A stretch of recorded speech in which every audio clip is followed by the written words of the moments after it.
կատարիր գնումների ձյան համակարգի խանութ սրահներից եւ յուրաքանչյուր 290,000 դրամ գնումների դիմաց ստացիր 29% զեղչ եւ լրացուցիչ 29,000 դրամի ապրանքներ քո ընտրությամբ։ Արդարությունն է գալի։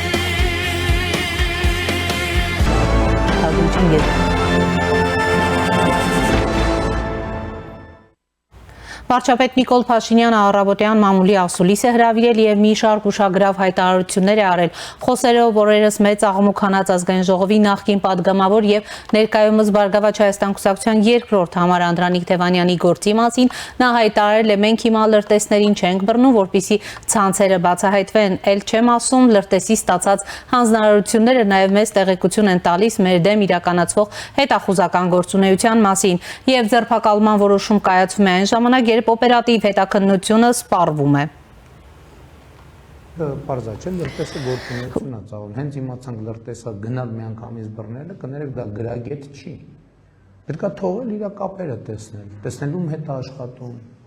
ում է փոխանցում ինֆորմացիա, ումից է ստանում ինֆորմացիա, ինչ հանձնարարություններ է տալիս իր կուրատորը իրան,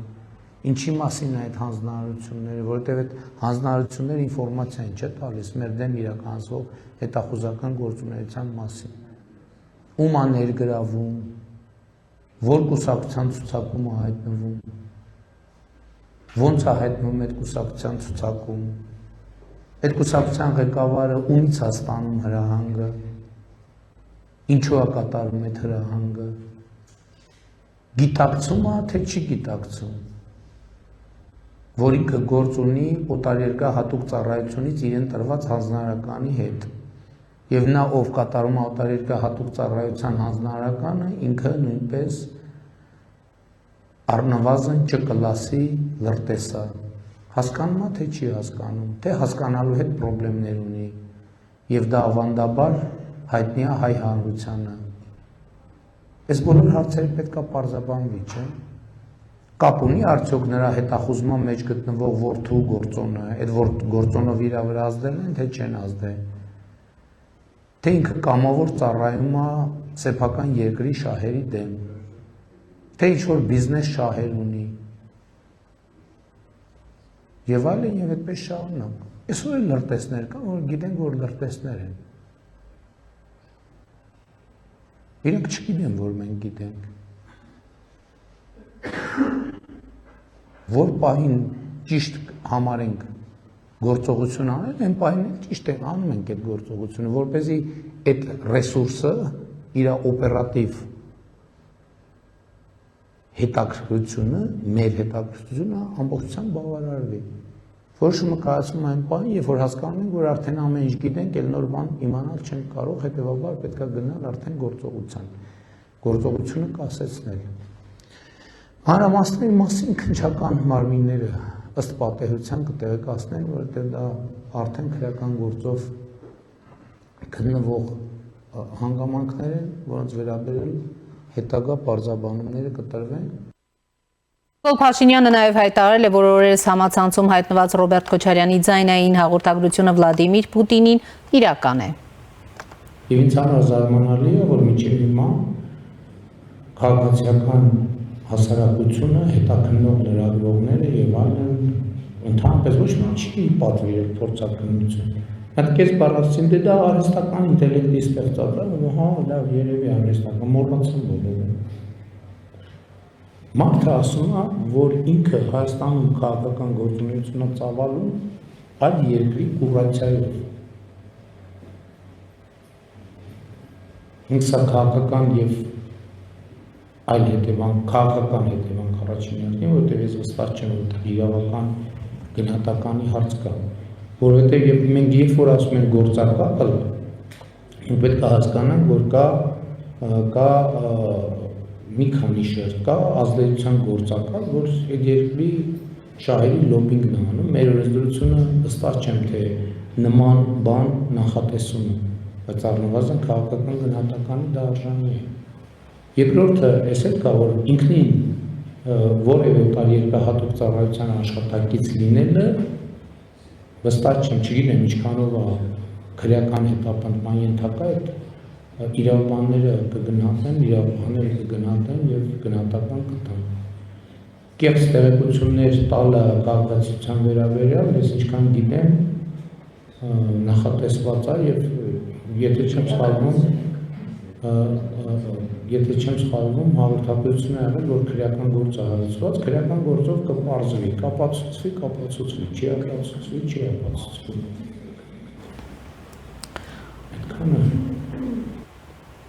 Խոսելով վերջերս մեծ ծաղմուկ հանած Ուկրաինայի նախագահ Վլադիմիր Զելենսկու Հայաստան ժամանելու ու դրան հաջորդած Ռուսաստանի արձագանքների մասին վարչապետը ասել է, ինչի պիտի Ուկրաինայի նախագահը չգար Հայաստան, մեր կոնֆլիկտի ժամանակաշրջանում Ադրբեջանի նախագահը քանի անգամ է գնացել Ռուսաստան կամ Ռուսաստանի նախագահը քանի անգամ է գնացել Ադրբեջան, մենք ինչ է պետություն չենք, Ուկրաինան պետություն չէ, Ուկրաինան ՄԱԿ-ի անդամ պետություն, եվրոպական քաղաքական համայնքի անդամ պետություն է։ Նա նաև խոսել է այս օրերին որոշ քաղաքական ուժերի կողմից լրատվական դաշտ նետված 300,000 ադրբեջանցիներ վերադարձնելու մասին թեմայից։ Պատերազմի եռագլուխ կուսակցությունը մի հիմար հոլովակ է սարքել, որպիսի հարցը ներմուծի օրակարգ։ Միլիոնների ծախս են արել, որպիսի հարցը ներմուծեն քաղաքական օրակարգ, բա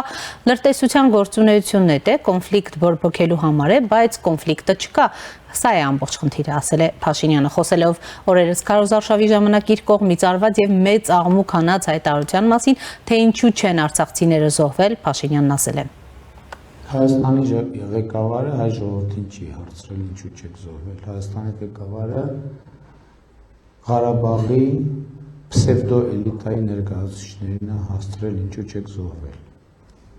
Շատ կոնկրետ շրջանակ մարդ, եթե անհրաժեշտություն լինի, այդ մարդկանց ցուցակը կարելի է ճշգրտել։ Նրանք, ովքեր իրենց անվանում են Ղարաբաղի խորհրդարանի անդամ, նրանք, ովքեր իրենց անվանում են Ղարաբաղի, չգիտեմ, ինչ սեկտորի անդամ։ Այդ մարդիկ գնացել են, սահմանը հետ կրակել են։ Ոչ միայն չեն կրակել, երբ որ ասում են փախածները, ես դրանց նկատի ունեմ, փախածներ ասելով։ Նկատի ունեմ Ղարաբաղի քաղաքական պսևդոէլիտայի եւ հանրային պսևդոէլիտայի, ովքեր եկել են, ընդ որում 2023 թվականին իրանք ինձ մեղադրում են, ասում են սահմանները փակել են, որ մենք չգնանք Հայաստան։ Հիմա եկել են Հայաստան, ասում են Ղարաբաղի հարց։ Ինչ Ղարաբաղի հարց։ Ես շատ հստակ ասել եմ, խոսքս վերաբերում է Ղարաբաղի պսևդո էլիտայի ներկայացուցիչներին եւ այդ հարցը շատ լեգիտիմ հարց է գնացել։ Ով է գնացել կանգնել կռվել զինվորի կողքին։ Դրանց մի մասն էլ փախել են մեր զինվորներին, թողել են մենակ։ Շատ լեգիտիմ հարց է, պատերազմի սկսելուց ժամեր անց 50 կիլոմետրանոց շարասյունի մեջ ովքեր էին։ Քանիսը եկան մնացին Հայաստանում, քանիսը հետ գնացին։ Հետ գնալիս է քանիսը հայտնվեց առաջնագծում։ Այսինքն այդ ինչ է։ Այդ ինչ մի հատ բան է, տենց անձեռնմխելիություն է ձևավորվել, որ պետք է չասվի այս բաները։ Պետք է ասվի։ Իհարկե պետք է ասվի եւ այո ասում եմ, պետք է բացատրություն տան։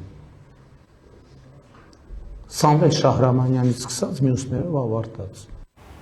Հարց է հնչել նաև օրերս համացանցում հայտնված տեսանյութի մասին, որտեղ դիմակավորված անձինք սպառնում էին վարչապետին։ Արդյոք իրավապահները հայտնաբերել են նրանց, ինչու է հապաղում նրանց հայտնաբերումը։ Հարցրել են ի պատասխան, վարչապետը նշել է, ես կարծում եմ մենք անձանց շրջանակը պարզաբանել ենք մոտավոր, եւ ըստ էության այն անձինք, որոնց մենք կարծում ենք, որ այդ տեսանյութի մեջ են, իրենք 2021 թվականից Հայաստանում չեն։ Սա օպերատիվ տեղեկություն է, որովհետեւ մենք ապացույց չունենք, մենք անուն ազգանուններ ունենք եւ բնականաբար նրանց հայտնաբերելու ուղղությամբ ջանքեր են գործադրել եւ տեսել, որ նրանք 21 թվականից Հայաստանում չեն եւ ավելին նախկինում մեծ հավանականությամբ նրանք այլ գործերով մեր հետաքննության տիրույթում են եղել, մասնավորապես հնարավոր է ապօրինի վարչականության տրամաբանության մեջ գտնվող անձինք լինեն իրենք, հնարավոր է, բայց սա ընդհանրապես օպերատիվ տեղեկություն է, ասել է Նիկոլ Փաշինյանը։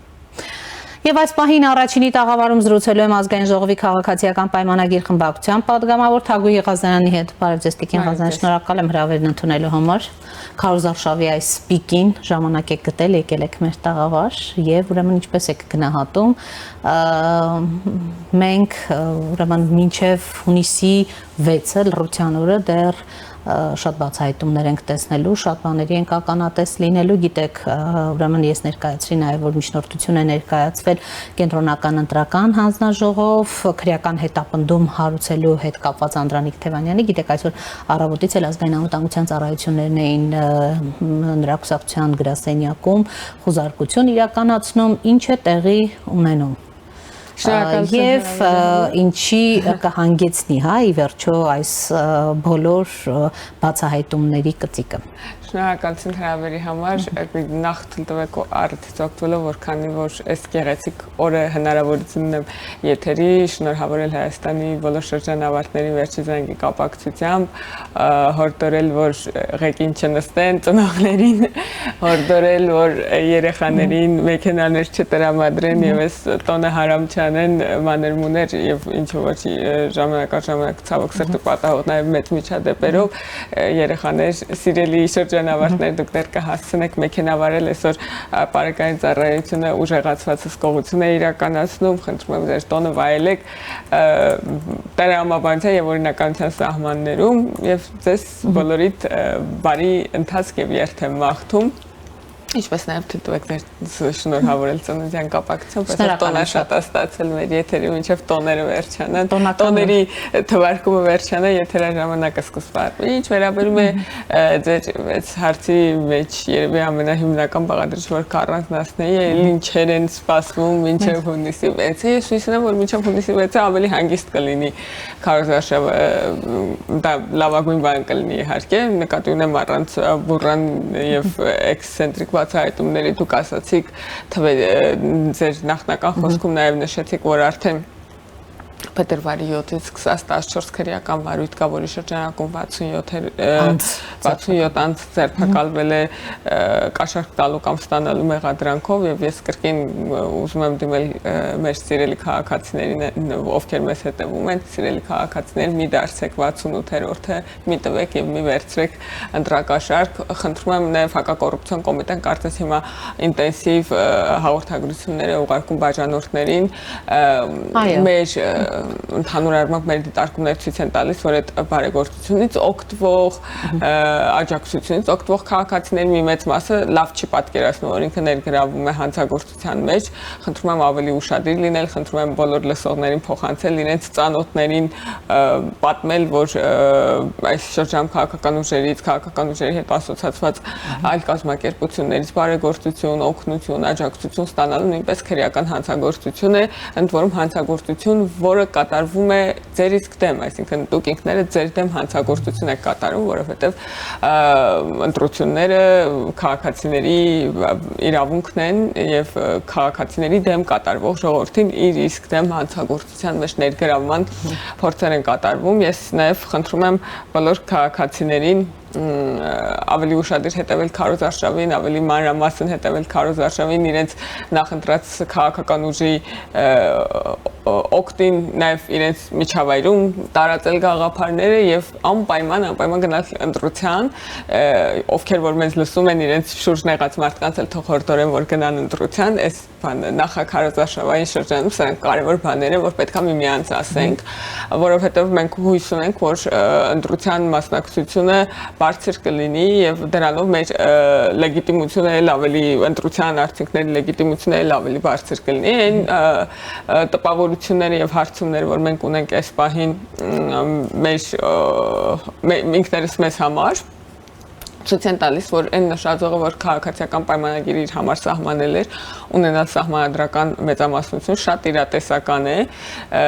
եւ դրա համար մենք մեզ աջակցող, մեզ համակրող քաղաքացիների աջակցության կարիք ունենք հենց հունիսի 7-ին։ Ինչ վերաբերում է սկանդալային բացահայտումներին, որոնք բոլոր նախընտրական շրջանների անբաժանելի ուղեկիցն են, ես դրա հետ ոչինչ անել չեմ կարող, ինչպես հասկանում եք, մարդիկ ընտրակաշառքներ են բաժանում եւ դրա համար քրեական պատասխանատվություն է վերահասում։ Բնական է, որ այս օրերին այս նախընտրական շրջանում սկսած դեռևս փետրվարի 7-ից մեր բոլոր իրավապահ մարմինները ուժեղացված ռեժիմով են աշխատում, դա վերաբերում է ոչ միայն ներքին ընտրական խախտումներին, այլ նաեւ գիտեք ազդակներ կան, որ հնարավոր է Հայաստանի քաղաքացիների ներհոսք տեղերում ընտրությունների մասնակցելու համար, եթե դրանց կազմակերպվածության բնույթը կամ ուղղորդվածության բնույթը Մենք էլ զանգեր ենք ստանում, օրինակ Անապայում ապրող մեր հայրենակիցներից, հենց այս վերջին օրերին, որոնք կոնկրետ նշում են, թե ինչպիսի պայմաններով են առաջարկում, պարզապես հաշվի առնելով այնտեղի վախի մոտալուտը, բոլոր քաղաքացիները առնվազն ծանոթներ ունեն, որոնց մասին այդ ինֆորմացիան մեզ փոխանցում են, մենք ենք ստացել այդ ինֆորմացիան դառնում է օպերատիվ նյութ իրավապահների հետ քննության համար։ Ես ուզում եմ ասել, որ որևէ հանցագործություն չկա նրա մեջ, որ մարդը ինքնուրույն որոշի գալ տոմս գնել, գալ Հայաստան, իրացնել իր քաղաքացիական պարտքը,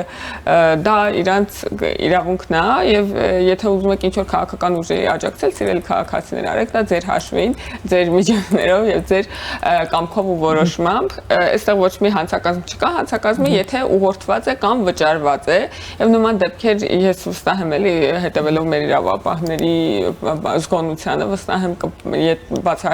եթե նման դեպքեր լինեն անպայման կբացահայտվեն եւ դրան կհետեւի քրեական պատասխանատվություն, այնպես որ նկատի ունեցեք նման թեմաների մեջ ներգրավելուց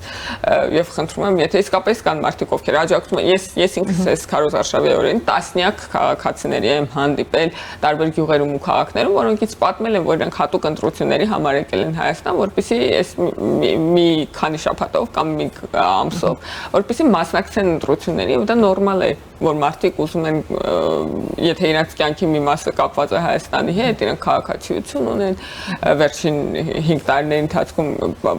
բազայում հայտնվելու համար պետք է գործարք հարած լինեն այդ անձնագրով մեր երկրում, եւ նորմալ է, որ այդ մարդիկ ուզում են մասնակցել, նորմալ չի, երբ այդ մարդկանց հարկադրում են, ստիպում են, ուղղորդում են, կաշառում են, եւ այդ նորմալ չի դեպքերը, ոչ միայն նորմալ չի, այլ նաեւ քրեական հանցագործություն է, ես դա նույնպես կարեւոր եմ համարում օգտվելով առիթից ասել, որովհետեւ իրականում են մնացած քարոզչական բաղադրիչի օրակարգերի բաղադրիչ, ինչ մենք ունենք, արդեն ամեն ինչ ասված է, արդեն բոլորը ամեն ինչ գիտեն, բոլորի համար ամեն ինչ հասկանալի է, ես տեսնում եմ, որ Հայաստան քաղաքացիների մեծ մասը կողմնորոշված է, մի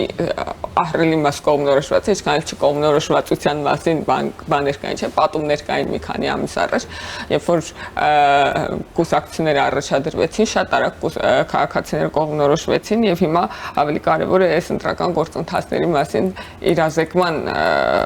արշավներ անել, որի հարցում ես իհարկե նաև շնորհակալ եմ բոլորին հասարակական կազմակերպություններին եւ լրատվամիջոցներին, որոնք մեզ այս հարցում օգնում են։ Ես վստահ եմ, որ մենք ունենանք շատ որակյալ ընտրություն հունիսի 7-ին այդ իմաստով, իհարկե չհաշված են հավանական հանցագործությունները եւ մեղադրյալները, որոնք այս պահին կան, ենթադրում են, որ քրեական գործեր չեն հանգուցալուծվի, դատավճիռներ չեն լինի մինչեւ ընտրության օրը, ինչքան էլ արագացված ընթացակարգով քննվեն, բայց առնվազն այդ առերևույթ հանցագործությունները մտքում ունեն քաղաքացիները եւ դա նույնպես ազդում է նաեւ քաղաքական որոշումների, քաղաքական կողմնորոշումների վրա։ Ձեզ իբրև նաև կրթության կազմակերպիչ եմ ուզում հարցնել, կրթությունը կարևորող մարդ, որը կրթությունն ու քաղաքականությունը համադրել է, հա, կյանքի այս փուլում։ Հետաքրքիր է դուք այն բառամթերքը, որ գործի է դրվել վերջին շրջանում, վերջին 1 շաբաթվա ընթացքում, ինչպես եք գնահատում, այդ դուք օրինակ մտավախություն չունեք, որ այս արդեն կիրառված բառապաշարը այլևս հետո հնարավոր չի լինի ուրեմն ավելի բարձրացնել, ավելի բարձր որակ ունենալ, այսինքն սա ուղիղ քաղաքական մտքի վրա բացասական առումով ազդելու ուրեմն մտավախություններ չունեք, այսինքն երբ որ անդադ խոսում ենք համբալ փսլնքոտ, չգիտեմ, մնացած բոլոր բառերը վստահաբար ինձնից լավ լսել եք դուք ամեն օր Քարոզ Արշավի ընթացքում, չեն իջեցնում մի մակարդակի, որից հետո արդեն դժվար է լինելու այլ բովանդակության տեքստ քաղաքացուն մատուցել։ Հարցի առաջին մասը, որ ասացիք, իստված ուրիշ հարց եք տալու, երկրորդ մասը ավելի քաղաքական էր, քան կրթական, ընդհանրապես ինձ թվում է կրթական չէր, քաղաքական էր, ինչպես եմ գնահատում այս բառապաշարը, օրինաչափ եւ տրամաբանական բոլոր նախընտրական շրջաններում բառամթերք սրվում է, կախված քաղաքական գործիչների երևակայությունից եւ նաեւ ոչ միայն երևակայությունից, այլ նաեւ բանից զգացողությունից, թե ինչքան պետք է սրել բառապաշարը, դա ինձ թվում է օրինաչափ է էլի ասել, որ նախընտրական շրջան եկեք սուր բառապաշար պոպուլիստական են, հա, սուր բառապաշար չօգտագործենք, նշանակում է ասել ինձ թվում է երբեմն դրանից ավելի շատ նախընտրական շրջանում Սերժ Սարգսյանը կարծեմ սեռական բնույթի հայհոյանք տվեց ասուլիսի ժամանակ չեն հատել ես կարծում եմ որ հիմա ավելի մեղմ է քան 21 թվականին Ես հիմա եթե իմ գնահատականով էսպես եթե կարելի է դա գնահատել, բառապաշարը էս պահին ավելի մեղմ է, քան 21 թվականին,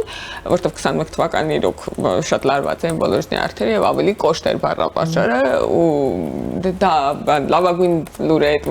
այս կոնտեքստում է, որ 31 թվականին ավելի մեղմ կլինի, քան 26-ին եւ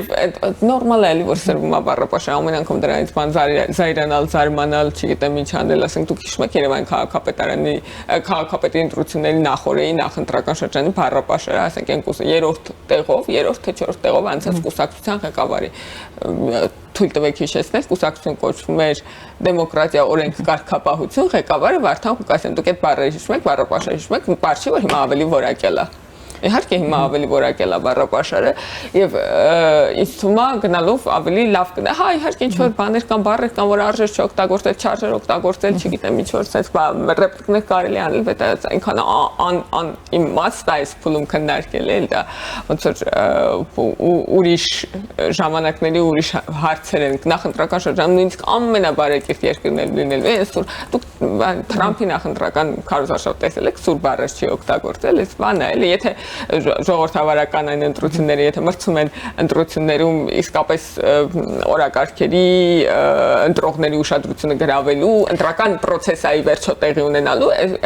գնացեք, ասենք, ավտորիտար երկրներ, որտեղ հայտնի է ի սկզբանե, որ 90%-ով ընտրվելու է առաջադրված տեխնացուներից մեկը, եւ տեսեք բառապաշարը ինչ բարեկիրթ է։ Դա կներեք ժողովրդավարության արժեքն է, ինչքան էլ ձեզ առաջին հայացքից թվա անհամադրելի, բայց հա այդ ուշադրություն գրավելու երբեմն սուր բառը ուշադրություն գրավելու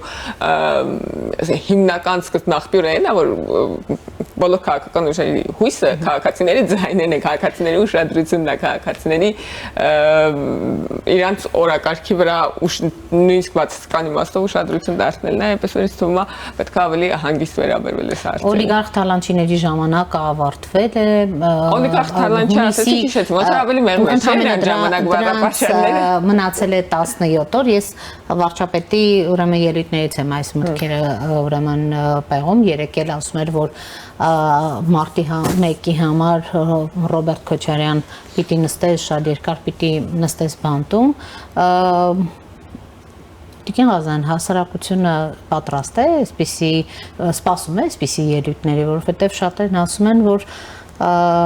մուրճնել, մանգաղնել ձեր ձեռքում էր, ինչու եք եկել հիմա 26 թվականին, ասում, որ պողպատե մանդատ ենք տվել ձեզ,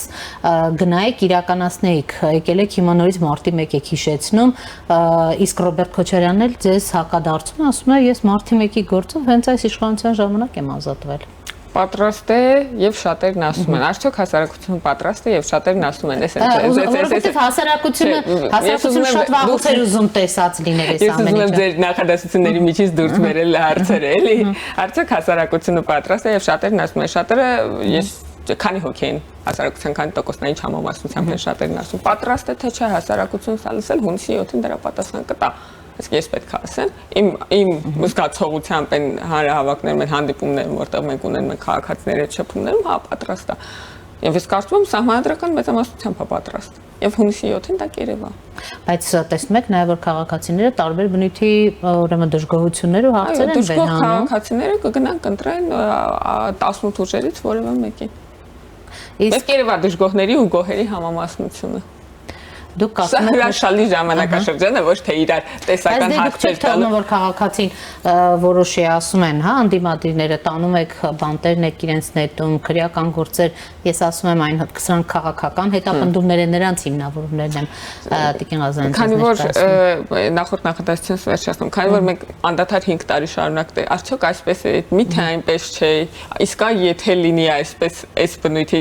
թեմաներ են քննարկում հիմա հրաշալի ժամանակահատված ասված, որ այս բոլոր հարցերի պատասխանները մենք ունենանք։ Արդյոք հասարակությունը ինչպես է մտածում, ում կողմնակիցն է, ինչ դիրքորոշում ունի, երևա հունիսի 7-ին երևա ինչ վերաբերում է հանցագործներին բաճի ենթարկելուն, կարծում եմ դա բան չէ, էլի, ոնց որ ոչ մի ժամանակային սահմանափակում, չգիտեմ, իրավիճակային սահմանափակում չունի հանցագործները, պետք է քրեական պատասխանատվության ենթարկեն, խնդրեմ, թող հանցագործություն չկատարեն, քրեական պատասխանատվության չենթարկվեն, ընդ որում ձեր նախորդ հարցին, որ ասացի, սկզբի մասը ինձ ուրիշ բաներ հուշում, կարծես վերջում ուրիշ հարց պետք է տայիք, դրան վերադառնալով ասեմ, որ օրինակ նախորդ ընտրություններին նկատի ունեմ Վաղարշապատի ընտրությունների հետ կապված իրավախախտումների կապակցությամբ, այդ թվում քաղաքացիական պայմանագրի օգտին կատարված իրավախախտումների կապակցությամբ հիմա դատական նիստեր են ընթանում դպրոցի տնօրենի մասնակցությամբ, իհարկե դեռ դատավճիռ չկա, ես չեմ ուզում բան անեմ, առաջընկնեմ իրադարձություններից, ինչպես նաև այդ բանի այդ իհարկե կարելի է քաղաքական գնահատական տալ, թե ինչ են մարդկանց ասում շունուշանգյալ, ինչ են ասում փողը տվել ես, ինչ ուզում ես կարաս անես, հետո ինչ են ասում, ինչը գայանեն 150 նոց է, ինչ են ասում այդ ոչխարներին դիմացը գցի բեր միտինգի եւ այլն, այս պարամետրին կարելի է քաղաքական գնահատական տալ, բայց իրավական առումով մեկը ինձ թվում է պետք է սպասենք, տեսնենք ինչ է տեղի ունեցել եւ ինչ կվճռի դատարանը եւ սա ամենավորակյալ բանն է, էլի ճանապարհն է որպես պետություն կայանալու։ Վերադառնալով նախորդ թեմային, հիմա այսօր առավոտյան Տիկին Գալստյանը ասում էր, որ դպրոցները համակարգային ձևով ներգրավված են, սա բան է, էլի մեղադրանք է մեզ։ Գալստյանին եմ ասում, նաև հարցումներ էին անում ձեր քարոզարշավի ժամանակ։ Այդ հարցումներն են կանրադառնում, միած դպրոցներին, դպրոցից եք,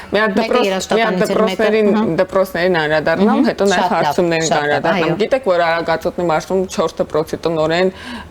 մասնակցել է ԿՊ քարոզարշավին դասի ժամանակ աշակերտների ներգրավմամբ առերևույթ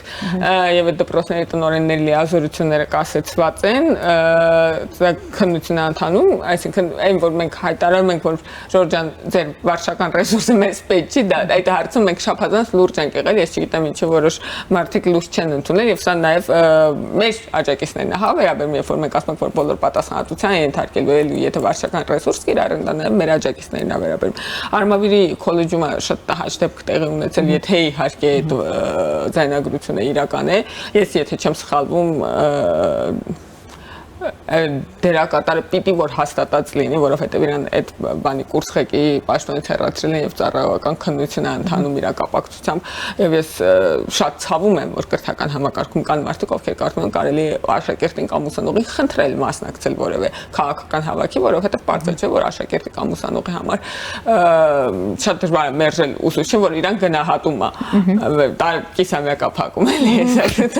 այսինքն նշանակում մի քանի բալ ցածր։ Նույնիսկ եթե անկախ նրանից քաղաքական հայացքներ ունեն, եւ իդեպ ես նաեւ ուզում եմ ասել, որ շատ ուսուցիչներ դպրոցում աշխատող ԿՊԱ-ական ուսուցիչներ, մարդիկ ովքեր քաղաքացիական պայմանագիր կուսակցության անդամներ են, շատ չէ, բայց մի 3 դեպք եղել է, որ մեր կուսակցականները մեզ ահազանգել են, որ դպրոցի տնօրեն փորձում է կազմակերպել եւ մենք դա կանխել ենք, այսինքն մեր կուսակցականները հասկացել են ինչի մասին է այս process-ը եւ որոշ տնօրեններ չեն հասկացել։ Ուզում եմ նաեւ տեղեկացնել նաեւ որպես Արմավիրի մարզի ներկայացուցիչ, որ մենք այնտեղ գնալուց առաջ բոլորին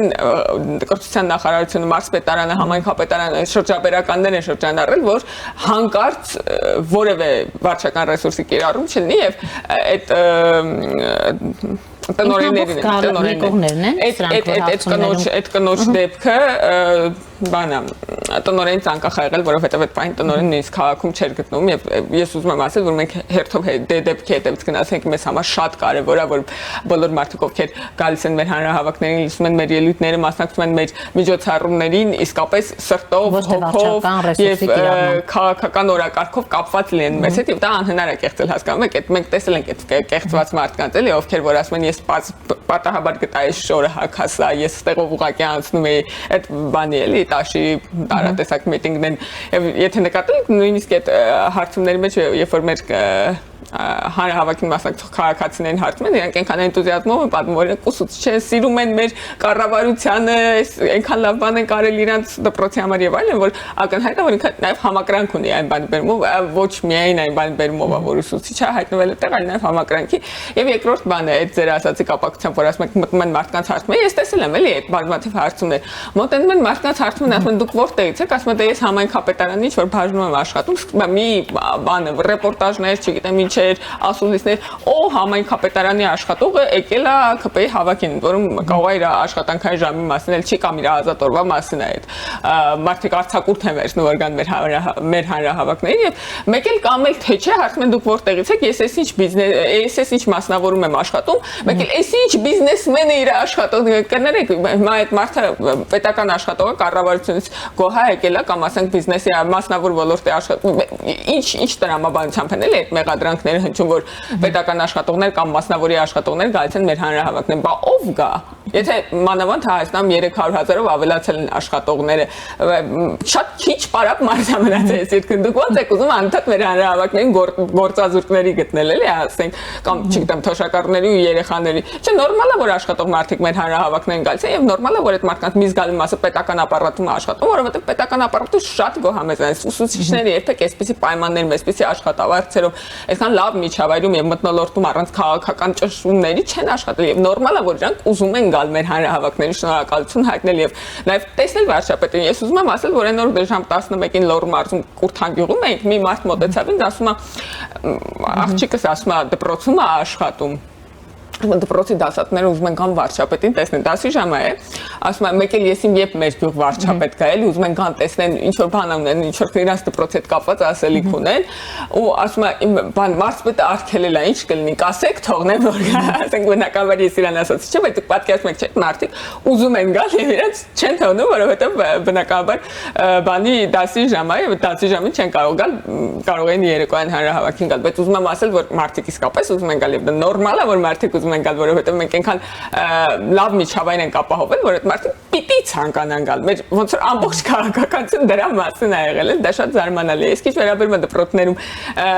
աշխատող մարդկանց ճնշումներին կամ ներգրավվածությանը, ես ուզում եմ մի վիճակագրական տվյալ ասել, որ ես հաշվել եմ ինքս կենտրոնական ընտրական հանձնաժողովի կայքում տեղադրված ընդդիմադիր 18 կուսակցությունների ցանկերում մոտավորապես 50 դպրոցներում հանրակրթական դպրոցներում աշխատող ուսուցիչներ կան ներգրավված, որոնցից 10-ը միայն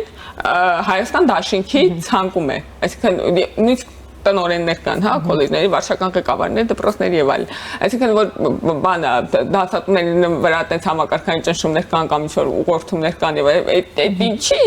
Սերժի կամ Քոչարյանի ժամանակ դասատուները այդպես տասնյակներով չէին գնում ընդդիմադիր ցուցակներ մտնում։ Ոնց հայտնվեց, որ 10 հոգին ոնց եղավ, որ 10 հոգին հայտնվեցին դաշնակցության ցուցակում։ Ես ուզում եմ անդրադառնանք հիբրիդային նաեւ պատերազմին։ Ինչու եմ սա շեշտում, որովհետեւ Կարապետյանը, որը հենց մեր եթերին զուգահեռ ասուլիս է տալիս, անդրադառնալով ձեր պնդումներին հիբրիդային պատերազմ Հայաստանի դեմ իրականացնելու մասին։ Կարողացել է հիբրիդային բառը արտասանել։ Այո, կարծես կարողացել են։ Այս մարդկանց գլուխն է հիբրիդային։ Նրանք ուրիշ բան չեն հասկանում։ Սամվել Կարապետյանը ասում է քաղաքացիական պայմանագրի մասին, հերքելով ընդհանրապես հիբրիդային։ Դա հերքում է համարվում։ Չգիտեմ, համենայն դեպս թե վիրավորանք, չգիտեմ։ Իմ ու Սամվել Կարապետյանի հայերենները իրար նման չեն։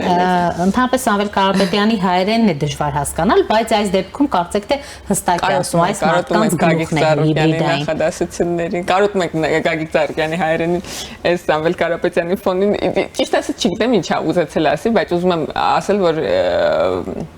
մի քանի օր առաջ տվյալներ էին հրապարակել, մետանտվյալներ, կարծեմ հենց մետանտվյալներ են հրապարակել, որտեղ երևում էր, որ քաղաքական գովազդի վրա վերջին ամսվա ընթացքում Սամվել Կարապետյանի թիմը ծախսել է $234,000 եւ 200 սա այն թիվն է սիրել քաղաքացիներ $234,000 ծախսվել է որպեսզի ձեզ համոզեն որ ադրբեջանցիները գալիս են Հայաստան որում այդպիսի օրակարգ ակնհայտ է որ քաղաքական օրակարգում ոչ երկկողմ ոչ առանձին գոյություն չունի էլի այդ օրակարգը բայց իրանք որոշել են որ հայաստանցիներին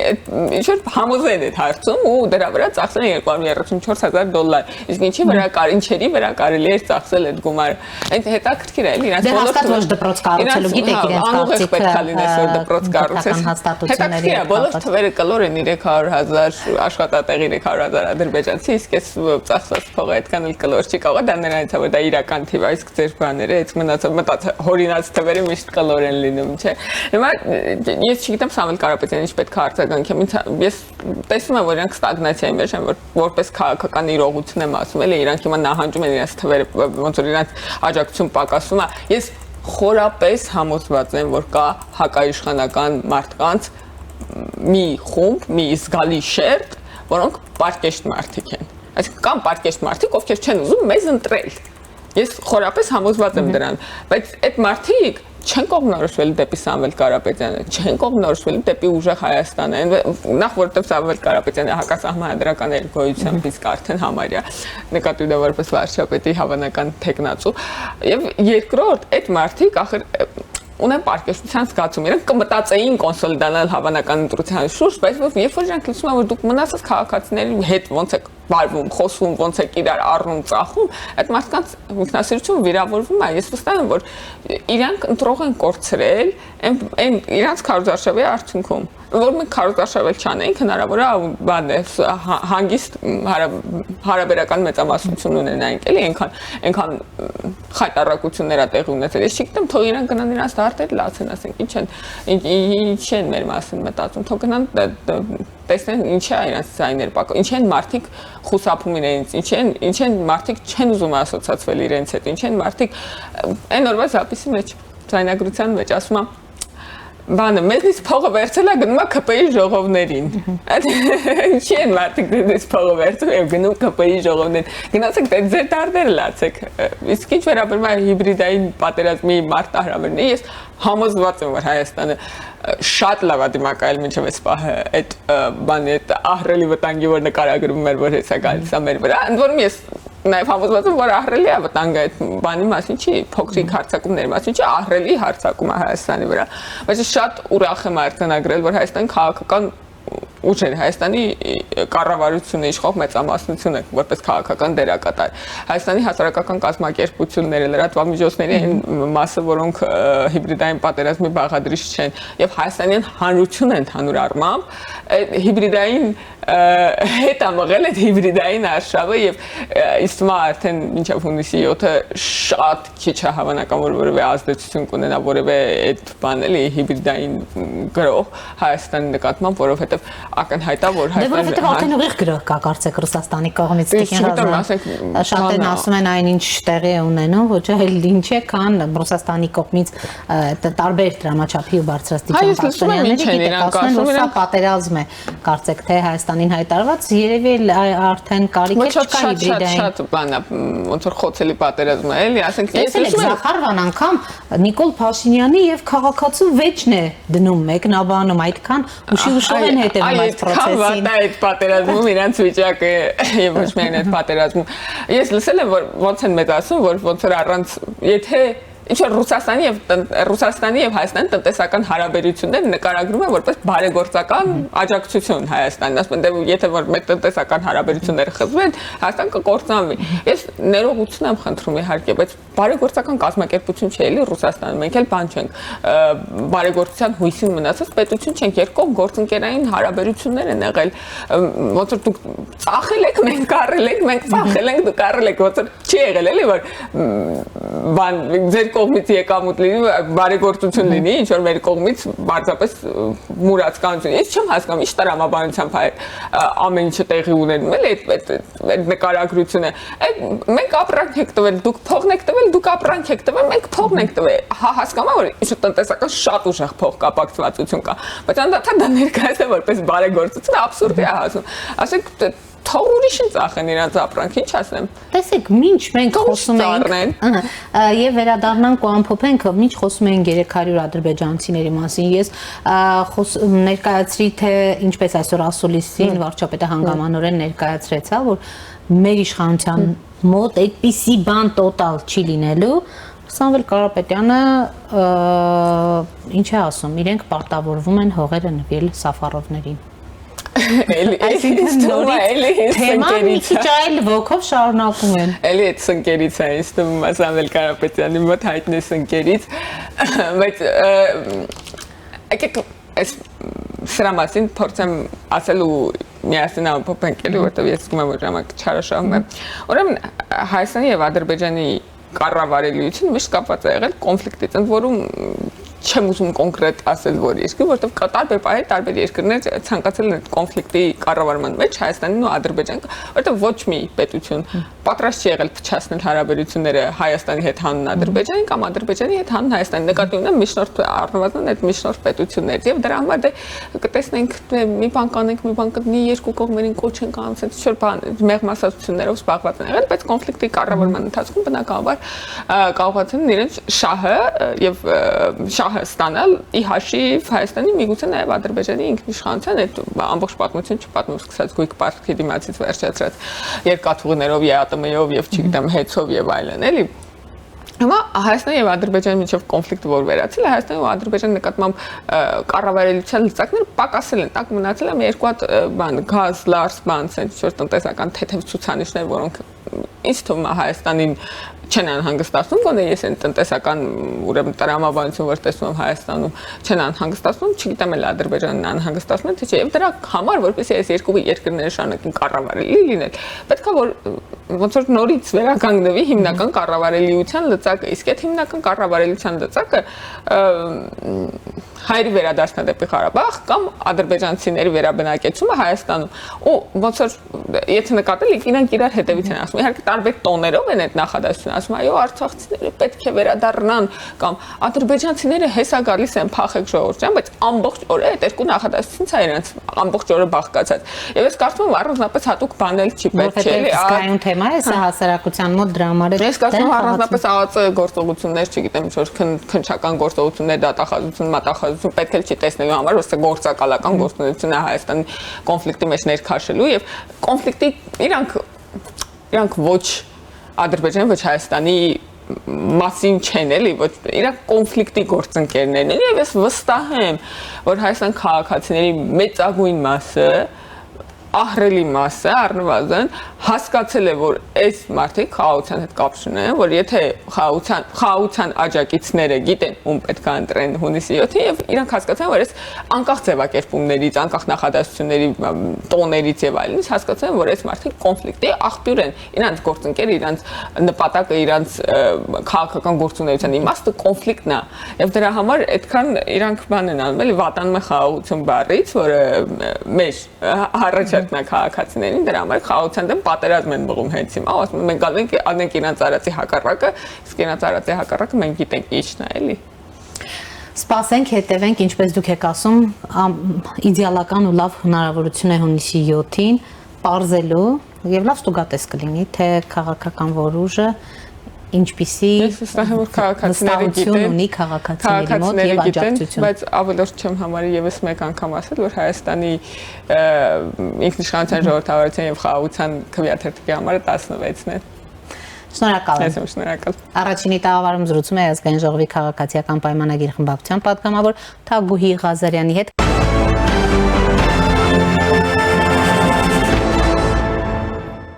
Վաղ առավոտից ազգային անվտանգության ծառայությունը եւ քննիչները Մայր Հայաստան կուսակցության գրասենյակում իրականացրել են քննչական գործողություններ։ Ավելի ուշ իրավապահները Անդրանիկ Թևանյանի տանն էին քննչական գործողություններ իրականացնում եւ կարծես թե փորձում էին ձերբակալել նրան։ Ավելի վաղ էլ Հայաստանի քննչական կոմիտեն էր հաղորդագրություն տարածել տեղեկացնելով, որ պետական դավաճանության եւ լրտեսության դեպքի առթիվ նախաձեռնվել է քրեական վարույթ։ Ըստ իրավապահների Բարգավաճ Հայաստան կուսակցության երկրորդ համար Անդրանիկ Թևանյանը հանդիսանալով 21 թվականին կայացած խորհրդարանական ընտրություններում Հայաստան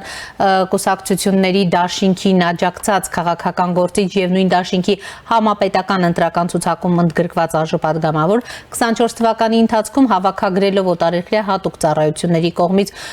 Ռուսիա Կովկաս աշխարհաքաղաքական կենտրոնում տնօրեն հանդիսացող օտարերկրյա հատուկ ծառայությունների ներկայացուցչի հանձնարարությամբ նույն ժամանակահատվածում կատարել է լրտեսություն, ինչպես նաեւ ապօրինի կերպով հավաքել ու Առանձնապես խոշոր չափերի 622,000 ԱՄՆ դոլար գումարի դիմաց վերջինիս է փոխանցել պետական գաղտնիք պարունակող 24 թվականի ապրիլին ազգային ժողովի փակ գաղտնի նիստում կայացած լսումների ընթացքի ու արդյունքների վերաբերյալ ռուսերեն թարգմանված տեղեկություններ, այդ կերպ կատարելով պետական դավաճանություն ի վնաս Հայաստանի Հանրապետության ինքնիշխանության, տարածքային անձեռնմխելիության ու արտաքին անվտանգության։ Պետական դավաճանության 418-րդ հոդվածի առաջին մաս եւ լրտեսության 424 հոդվածի առաջին մաս հատկանիշներով նախաձեռնվել է քրեական վարույթ։ Բացի այդ, հակակոռուպցիոն կոմիտեի աշխատակիցները խուզարկել են ազգային ժողովի падգամավոր ԲՀԿ ցուցակով падգամավորի տեխնացու Մարտուն Գրիգորյանի առանձնատունը, մեքենան եւ մի քանի գրասենյակ։ Ըստ Գրիգորյանի իրավապահները փնտրում են համակարգիչներ, էլեկտրոնային կրիչներ, որոնք ըստ խուզարկողների կարող են կապված լինել նախընտրական բարեգործական արգելքը խարխտելու հետ։ Գրիգորյանը նաև ասել է, որ տեղյակ չէ, թե արդյոք իր թիմակիցների շրջանում կան ձերբակալվածներ, թե ոչ, բայց խուզարկությունները մի քանի տեղ են ընթանում։ Եվ քիչ առաջ հայտնի դարձավ, որ 26 թվականի հունիսին նշանակված ազգային ժողովի ընտրություններին Բարգավաճ Հայաստան կուսակցության падգամավորի տեխնացու Անդրանիկ Նորիկի Թևանյանի նկատմամբ քրեական հետապնդում հարուցելու համաձայնություն ստանալու վերաբերյալ 26 թվականի մայիսի 22-ին դատախազը միջնորդություն է ներկայացրել Հայաստանի կենտրոնական ընտրական հանձնաժողով։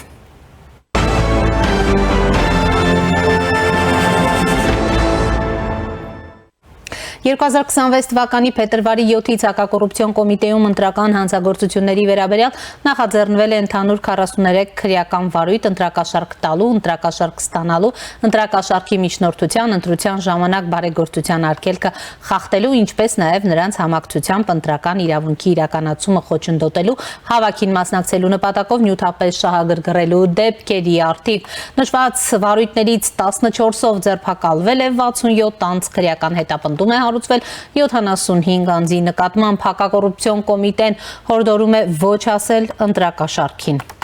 Եվ այս պահին առաջինի տաղավարում զրուցելու եմ հանուն Հանրապետության կուսակցության ազգային ժողովի падգամավորության տեխնացու Լուսինե Զեյնալյանի հետ։ Բարև ձեզ, Տիկին Զեյնալյան, շնորհակալ եմ հրավերը ընդունելու համար։ Ես էլ եմ շնորհակալ, ողջույններս, ինչպես նաև ցանկանում եմ շնորհավորել, իմացա, որ ձեր տարեդարձն է։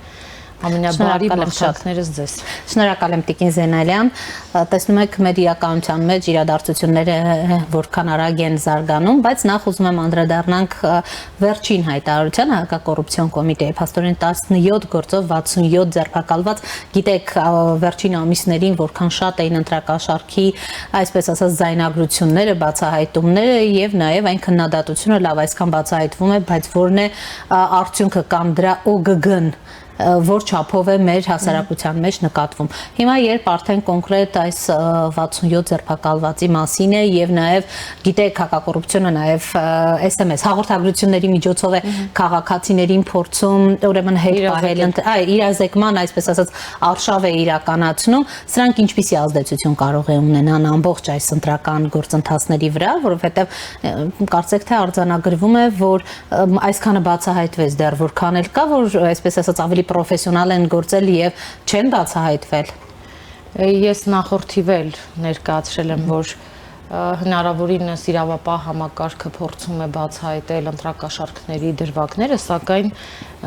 դրանք անփութության հետևանքներով բացահայտված դրվագներ են։ Իսկ ինչքան էլ կա ստվերում մնացած դրվագներ, որտեղ որ ձեր ներկայացված պրոֆեսիոնալ կերպով վարքագիծ են դրսևորել եւ կարողացել են մինչեւ վերջ իրենց գործը տանել առաջ, որովհետեւ անընդհատ մենք բարձրաձայնում ենք, ասում ենք, որ համատարած բացահայտ ընտրակաշարքների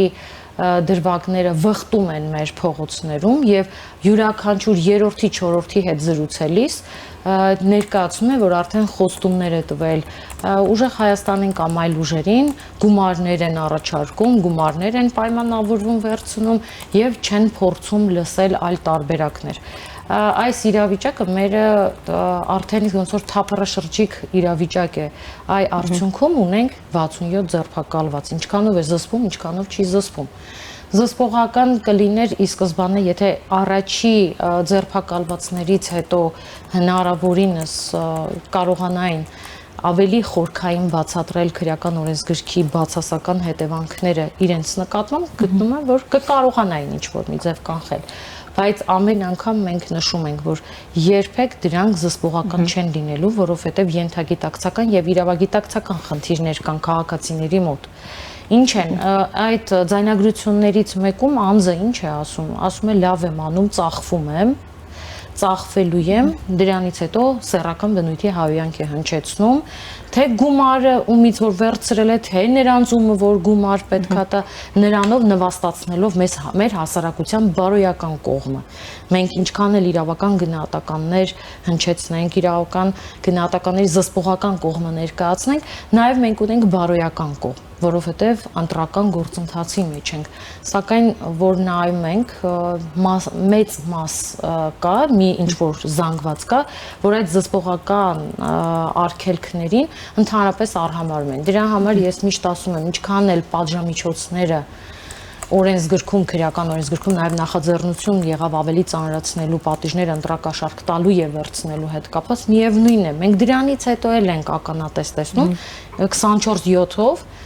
ամեն օր ձայնագրությունների հրապարակումներ, խոզարկություններ, քրեական հետապնդումներ եւ այլն, բայց ինչքանով են դրանք զսպում։ Հենց իրանց հովանավորյալ կուսակցությունների հայտարարությունները, երբ որ մենք ուսումնասիրում ենք, ակնհայտ է մեր ենթադրությունները կամ եզրակացությունները տվյալ կուսակցությունների կողմից, որ նրանք ակնհայտ ինչպես կարելի է այդ բառը օգտագործել, որ հասկանան ժողովուրդը ճանապարհի կեսից հրաժարվում են իրենց օգնություն ցույց տալուց եւ հրաժարվում են, ասում են մենք դրա հետ կապ չունենք, ինչ է դա առնում։ Այսինքն երկու առանձին ուժեր ընտրակաշարքների այս արշավը սկսել են, բայց իրենց ղեկավարները տեղյակ չեն։ Սամվել Կարապետյանը այո, այնպես է խոսում, կարծեք ընդհանրապես տեղյակ չի, մի մասն էլ փաստորեն ավելի շատ դա փորձում են կապել բարեգործության հետ, թեև կա նաև դրա հետ կապված արգելք։ Բարեգործության եւ ընտրակաշարքների իրավական հիմնավորումները հստակ նշված են քրեական օրենսգրքի դիսպոզիցիայի մեջ։ Պետք է մարդիկ կարողանան հասկանալ, եթե բարեգործությունն ինչի են թաքցնում, ինչի են այլ բառամթերք օգտագործում, ինչի են վիրավորում, ինչի են ողորմության տալու ինչ որ բովանդակություն տալիս իրենց բարեգործությանը, գումարները տեսնում ենք վառելիքի գումարների հետ կապված, տեղափոխման հետ կապված, ինչ որ կարտոֆիլի, սնունդի հետ կապված, վարձավճարների, բնակարանների հետ կապված եւ քանի որ ինձ թվում է իրավաբաններ կան իրենց շրջապատում եւ փորձում են վերնագրերը, սենց վերնագրեր դրեք, որ բարեգործությունը եւ դրա տակ ընտրակաշարք բովանդակությունը չտեղավորվի քրեական օրենսգրքի համապատասխան հոդվածների ներքո, սա է խնդիրը, բայց չեն հասկանում որ դրա իրավական հետևանքը նաեւ վերլուծության արժանի։ Տիկին Զեյնալյան, օրինակ ինչպիսի լուծում եք դուք տեսնում, չգիտեմ, արագացված օրինակ ընթացակ։ Մենք գիտենք, որ ընդհանրապես հիմա ինչպիսի գերծանրաբեռնված են դատարանները, տարիներով են գործերը ձգվում, բայց հաշվի առնելով խնդրի հրամայականը, կարևորությունը, օրինակ որևէ դեպք պիտի շատ արագ այսպես ուրեմն հանգուցալուծում, հա, վճռի տեսքով արդեն լիներ, որ նաև սա լիներ լրջագույն զստաշապիկ հանրությանը։ Ինչքան էլ մենք փորձենք արագացնենք, այսքան էլ փորձենք այդ շրջանակը նեղացնել, հատուկ վարույթների կարգ սահմանենք եւ առանձնացնենք ընտրակաշարք տալու վերցնելու հետ կապված, որովհետեւ մինչեւ մենք ունենք անմեղության կանխավարկած, մինչեւ օրինական ուժի մեջ մտած մեղադրական դատական ակտ չունենանք, մենք չենք կարող հստակեցնել, որ այս անձը կատարել է տվյալ հանցագործությունը կամ մեղավորության հետ կապված, հա։ Ինչքան էլ մենք հատուկ վարույթների այդ շրջանակի մեջ ներկայացնենք, միևնույնն է, քրեական դատավարության մեջ մենք ունենք երաստիճան դատարան։ Առաջին ատյանի դատարանը, երբ որ դատական ակտը ինչքան էլ արագացված կարգով քննի գործը եւ այլն ապացույցները հետազոտի, խոչընդոտներ ստեղծվելու են, արհեստական խոչընդոտներ, ինչքան էլ որ դատական համակարգը փորձի ռացիոնալ լինի։ Այնուհետև դատական ակտի ստացման ընթացակարգ գոյություն ունի։ Ստանալուց հետո մեկամսյա ժամկետ բողոքարկման իրավունքից օգտվելու, որով դրանք մարդու իրավունքների եվրոպական կոնվենցիայով երաշխավորված իրավունքներ են, որի խախտումը չեն կարող տալ։ Վերաքննիչ եւ վճռավեկ դատարան։ Այս ճանապարհը անցնելու արդյունքում է մենք այս ճանապարհը մինչև անցնենք, արդեն ընտրությունները երևի կգա հաջորդ ընտրությունների մեկնարկը։ այս խնդիրը մենք ունենք, իսկ սահմանադրությունը Բոլորովին վերջերս 21 թվականի գործը նոր հանգուցալուծում Գագիկ Ծառուկյանի եւ Արուստամյանի հետ կապված ուրեմն հանգուցալուծում ունեցավ բոլորովին վերջերս 21 թվականի փաստորեն Սերժ Սարգսյանի վերաբերյալ, Ռոբերտ Քոչարյանի վերաբերյալ մենք բազմաթիվ գործեր ունենք, որ դեռևս քննում են 18-19 թվականից։ Ես ուզում եմ անդրադառնանք Նիկոլ Փաշինյանի այն հայտարարություններին, որոնք այսպես ասացիական ուղղվում են ուրեմն ինչպես ինքն է ասում եռագլուխ այդ մաֆիայի ներկայացուցիչներին, սա իր ձևակերպումներն է, յուրաքանչյուր քաղաքացի գիտի, որ սրանք Նիկոլ Փաշինյանի ձևակերպումներն են։ Հիմա Նիկոլ Փաշինյանն ասում է, որ անդրադառնալով նրանցից առանձին, հա, տարբեր գործերին, բայց մասնավորապես Ռոբերտ Քոչարյանի հետ կապված, վերջերս անընդհատ մարտի 1-ին է անդրադառնում, ասում է, որ մարտի 1-ի հետ կապված դու պիտի նստես Քոչարյան ու պիտի նստես շատ երկար, այսպիսի ձևակերպում արեց։ Սրանք զուտ պոպուլիստական հայտարարություններ են, թե դուք տեսնում եք որևէ հնարավորություն, օրինակ նույն այս գործի հետ կապված Տիկին Զենալյան, որովհետև նույն Քոչարյանը իր ճեպազրույցում անդրադառնալով Փաշինյանին ասում էր ձեր ժամանակ եմ արդարացվել, այսինքն մարտի 1-ով ես արդարացված եմ, էլի չեք ուզում։ Մարտի 1-ով Եվրոպական դատարանը տվեց հստակ նախադեպային որոշում եւ մերկացրեց այն կառավարիչների բուրգը, թե ում միջոցով եւ կառավարման դրսևորման հետևանքով էր կատարվել մարտի 1-ի դեպքերը, այդտեղ սպանությունները առանձին, ծեծվողները առանձին եւ մնացած բոլոր հանգամանքները եւ սեպտեմբերից սկսած մինչ այժմ ես կասեի արդեն հապաղել է պետությունը, որ պետք է արդեն իսկ վաղուց դրանք գործի վերածվեին, ոչ թե միայն պոպուլիստական հայտարարություններ որոշակի անձանց շրջանակին, մենք դա հասկանում ենք, ընկալում ենք, բազմաթիվ անգամ բարձրաձայնել ենք, ուղղակի ընդդիմությունը, քանի որ առողջ չի մեր ազգային ժողովում, այդ պատասխանատվությունը իշխանության վրա չի կարող դնել, որովհետև հենց այդ ընդդիմության ղեկավարը շահերից չի բախում այդը։ Բնականաբար, եթե ազգային ժողովում նստած է ընդդիմություն, որը ղեկավարում է Ռոբերտ Քոչարյանը, ինչ եք կարծում, մարտի 1-ով Եվրոպական դատարանի որոշումը կթողնեն, որպեսզի իշխանությունից պատասխանատվություն կամ աշխատանքների արդյունք պահանջեն։ Այո, կարող են մարտի 1-ով Ռոբերտ Քոչարյանին ենթարկեն պատասխանատվության քրեական եւ ենթարկվի ծանր պատժի, առանձնապես ծանր հանցագործությունների կատարման համար, ուղղակի պետք չի հապաղել եւ սпасել այս նախընտրական փուլում դա կատարել։ Դա մինչև սա պետքա կատարվեր, միգուցե Ռոբերտ Քոչարյանը հնարավորություն չունենար իր կուսակցությունով այդ մի գլուխը, ինչպես վարչապետն է նշում, չկարողանար հնարավորություն ունենար մասնակցություն եւ քաղաքական հայտ ներկայացնել ազգային ժողովի 2026 թվականի ընտրություններին։ Իսկ ինչը վերաբերում է Ռոբերտ Քոչարյանի այն հայտարարություններին, դա ընդհանրապես համարժեք հայտարարություններ են, որ առանց հետևանքների, որովհետև Ռոբերտ Քոչարյանը իր գրած հոդվածով է արդարացվել, իր ժամանակահատվածի։ Ինքը գրել էր այլ անձանց համար, որպեսզի քրեական պատասխանատվության ենթարկվեն քաղաքական խոչընդոտներ ստեղծելու պայմաններում, ինքը ընկավ հենց այդ ծուղակի մեջ։ Ինչ պետք է անեին, բաց թողնված կողմերը պետք է բարձրաձայնեին, որի արդյունքում սահմանադրական դատարանը պետք է առանձին մասով հակասահմանադրական ճանաչեր սահմանադրական դատարանը, բայց այժմ վերաձևակերպվել է մեղադրանքը, դա այդ մասով էր ըստ իրենց մեղադրանքի ներկայացրած արդարացված, բայց այսօր մենք ունենք մեղադրական եզրակացություն, որը գտնվում է հակակոռուպցիոն դատարանում եւ դատաքննություն է գնում։ Ուղղակի այնպիսի պաշտպանական խմբի ներկայությամբ է ընդդիմադիր, հա, եւ այնտեղ մարդիկ կան, որ այսօր տեխնացուներ են, հենց այդ կուսակցություններից Սամվել Կարապետյանով եւ այլն կարողացել են նրանց միջոցով մի փոքր դատական նիստերը շոուների վերածելու եւ դատական նիստերը արհեստական հետաձգելու, ձգձգելու։ Այժմ էլ ոնց հասկացա, արձակուրդի մեջ է գտնվում եւ դատական նիստեր չի նշանակվում, քանի որ Ռոբերտ Քոչարյանը գտնվում է քարոզարշավի մեջ։ Այս հարցն էլ կարգավորված չի։ Լավ, գալով այս երկու օրերին տեղի ունեցածի հետ լրտեսության մեջ նախ լրտեսների մասին ազգային դավաճանության, ուրեմն դավաճանության մասով հայտարարություններ եղան Փաշինյանի կողմից, որին հաջորդեցին արդեն կոնկրետ գործողություններ, այ ես ներկայացրի թե այսօր վաղ առավոտից ինչ է տեղի ունեցել, ՀԿԿ-ը վերջապես արդեն փաստորեն դատախազի միջնորդությունը ստացավ, ըստ էության ընթացակարգով գնաց եւ ըստ էության եթե դատենք այդ հոդվածներից ինչ է սպառնում Անդրանիկ Թևանյանը երկարատև պատժի կրում եթե ունենանք մեղադրական դատական ակտ, բայց այս հայտարարությունները ես կտարանջատեմ երկու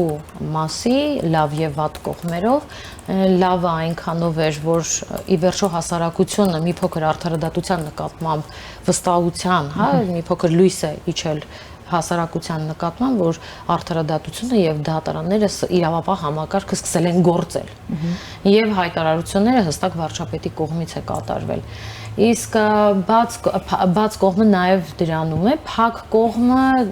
վատ կողմի առումով հնարավոր է նաև կարող են մտածել, որ ցանկացած ապացուցողական ընթացակարգ կարող է նմանատիպ հայտարարությունը խոչընդոտել, թաքցնել, ապացույցները ոչնչացնել եւ այլն։ Բայց հնարավոր է նաև մանիպուլյատիվ այս հայտարարությունը խոճապ առաջացնի հենց այդ անձանց շրջանակին անփութությամբ իրենք այնպիսի գործողություններ կատարեն, որ իրենց կատարած գործողությունների ապացուցողական դաշտը ավելի ընդլայնվի։ Այս այլ փոխկապակցված կարող է լավ լինել, բայց կարող ենք արձանագրել մեկ հանգամանք, որ Հայաստանի Հանրապետությունում սկսած 1991 թվականից կարող ենք արձանագրել հստակ երբևիցե լրտեսության եւ պետական դավաճանության համար այն էլ Ռուսաստանի Դաշնության հետ կապված Ռուսաստանի Դաշնության օգտին մենք չենք ունեցել։ Մենք ունեցել ենք Ադրբեջանի հետ կապված, հիմնականում Ադրբեջանի Հանրապետության հետ կապված, բայց ոչ Ռուսաստանի Դաշնության։ Դրա համար այդ հնապահությունից ի վեր չենք ունեցել։ Մենք չենք ունեցել, մենք չունենք արձանագրված որևէ դատական ակտ օրինական ուժի մեջ Ռուսաստանում, որ Հայաստանի Հանրապետության քաղաքացին կատարել է լրտեսություն ի օգուտ Ռուսաստանի Դաշնության։ Մենք չենք ունեցել, սա առաջի դեպքն է, որը նաև ցնցում էր եւ հետ ցնցում էր մեր հասարակությանը։ Եվ գտնում եմ, որ կարող է նաև իր դրական կողմերն էլ հետ տա եւ բնակիչները, մեր ընտրողները հասկանան, որ ինչքան վատ բան է պետական դավաճան լինելը, լրտեսություն կատարելը, առավել եւս վատ բան է եւ հավասարեցված է ընտրակաշառք տալն ու վերցնելը։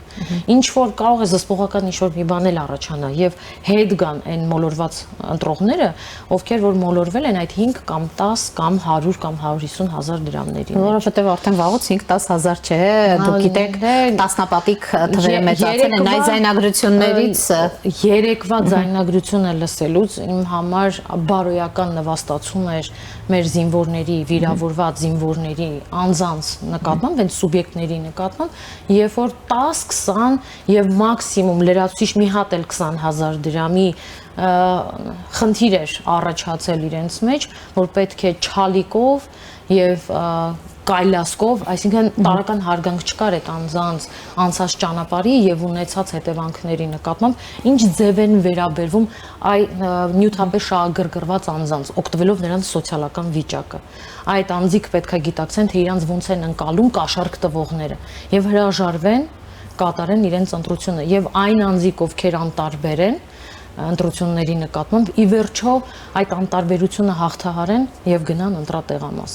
Այս օրերի քարոզարշավը ինչ է ցույց տալիս քաղաքացին որքանով է անտարբեր, որքանով է տրամադրված հունիսի 7-ին ընտրություն կատարել, եթե ամփոփենք այս օրերի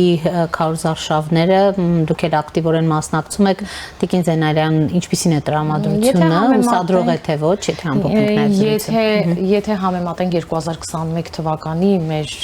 ունեցած տվյալները այսօրվա 2026 թվականի ընտրարշավի շփումները քաղաքացիների հետ, այս ընտրությունները իզուր չէ որ նշում ենք պատմական ընտրություններ են, մեր գոյաբանության ընտրությունն է, մեր պետության, իշխանության, ինքնիշխանության, ժողովրդավարության եւ իրավական պետության պահպանության ընտրությունը։ Այս ընտրարշավի այս քարոզը, երբ որ տարբեր կուսակցություններ տարբեր ձևի պայքարների մեջ են մտել, ամեն կուսակցություն իր տեսլականն են ներկայացնում, մեկը իշխանություն է ուզում պահել, մեկը իշխանափոխություն է ուզում պահել, կատարել իշխանափոխություն,